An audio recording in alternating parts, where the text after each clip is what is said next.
шашпау, құдаша жастау, құдайым қостабай.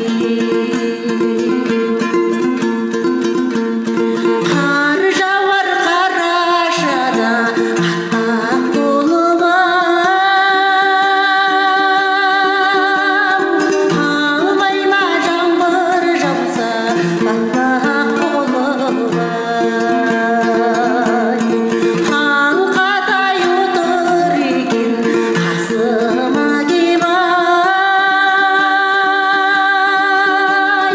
соңқырдай үштілеген аппақ болып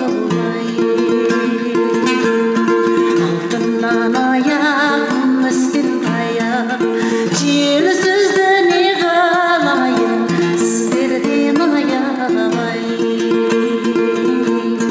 Алтыннан бастау, күмістен шашпау,